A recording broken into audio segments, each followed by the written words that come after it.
Postcolonial film theory is a powerful analytical framework that interrogates how cinema has been used historically as a tool of colonial domination, racial stereotyping, and cultural imperialism, and how it can also serve as a means of resistance, reclamation, and identity restoration.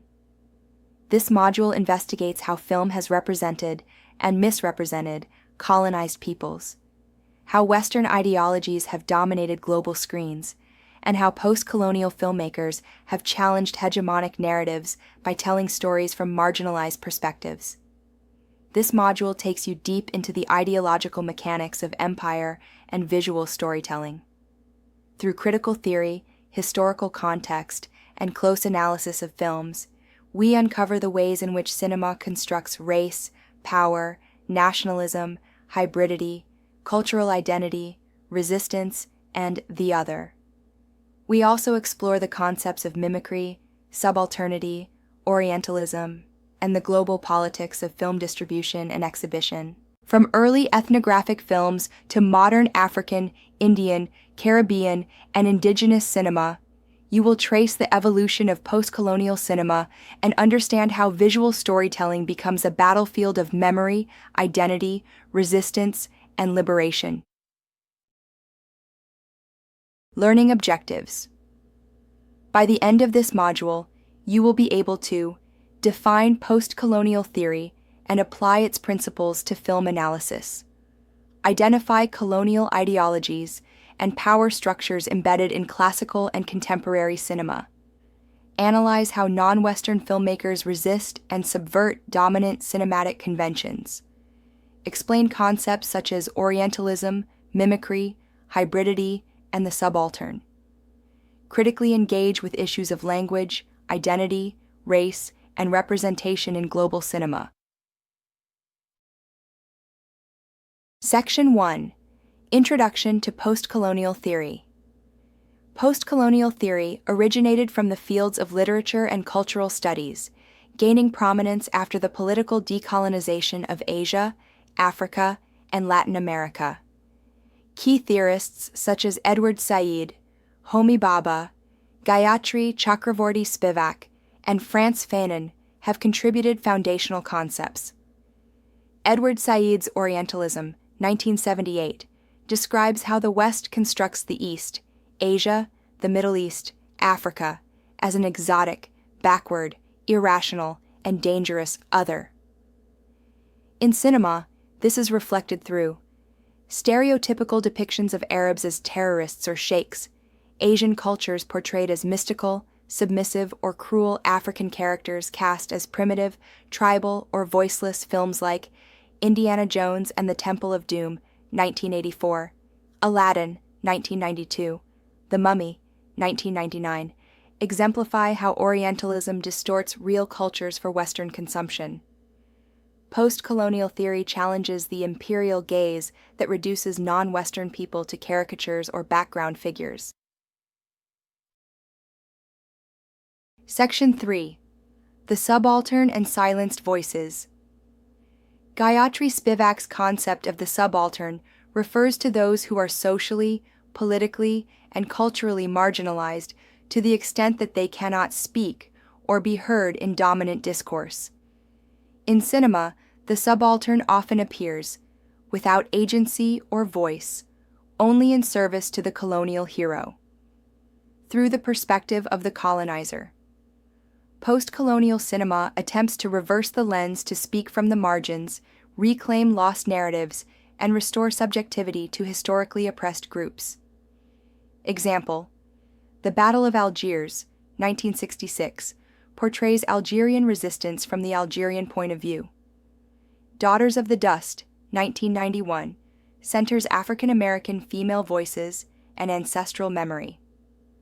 Section 4. Hybridity, Mimicry, and Identity Crisis. Homi Bhabha introduced the concepts of mimicry and hybridity to describe the ambivalent space occupied by colonized subjects. Mimicry. Colonized people imitate the colonizer's language, dress, and culture, but never fully become like them. This imitation is both flattering and threatening to the colonizer. Hybridity. a blending of cultures that creates something new, often unstable, fragmented, or subversive to colonial power. These concepts are explored in films where characters struggle with dual identity, navigate mixed heritage or cultural dislocation, undermine colonial authority through parody or irony. Example films: Monsoon Wedding, 2001, Persepolis, 2007, Tsotsi, 2005. Section 5. Decolonizing the film narrative and aesthetic. To decolonize cinema means to challenge the dominant aesthetics, values, and structures inherited from Euro-American film traditions.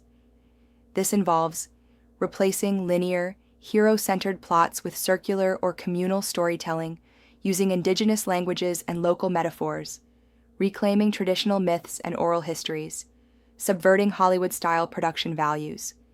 Example: Ousmane Sembène, the father of African cinema, used film to educate and empower post-independence African societies with works like Black Girl, 1966, Zala, 1975. Other examples: The Wind That Shakes the Barley, Ireland, 2006, Anti-Imperialist Irish Struggle, Rabbit-Proof Fence, Australia, 2002.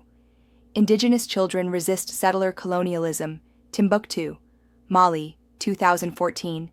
Life Under Islamist Occupation with Poetic Resistance. Section 6. Global Film Industries and Neo-Colonialism. Even in the post-independence era, global cinema is affected by neo-colonialism, economic and ideological control via media. Hollywood remains dominant due to distribution power and soft power. Global South filmmakers face barriers in funding, festival access, and recognition. Western audiences often expect poverty porn or exoticism from non-Western films. Third cinema movements, Latin America, Africa, Asia, emerged to reject both Hollywood, first cinema, and commercial art cinema, second cinema. They sought radical, revolutionary storytelling that serves oppressed people. Key Manifesto, Towards a Third Cinema, by Fernando Solanas and Octavio Gattino, 1969. Section 7. Resistance, Memory, and Postcolonial Futures. Postcolonial cinema is not only about the past, it's also a space to imagine new futures.